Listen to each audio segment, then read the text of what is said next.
நம்ம பிசையும் போது டேஸ்ட் பார்த்துக்கணும், சால்ட்டு போதுமானு. கொஞ்சம் தண்ணி சேர்த்துக்கலாம்.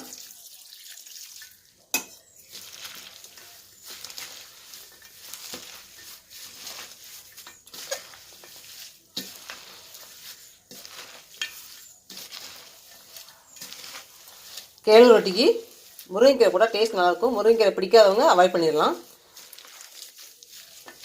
நம்மளுக்கு சத்தும் கிடைக்கும் பார்த்தீங்களா, அதனால தான் முருங்கைக்கீரை போட்டு செய்கிறேன்.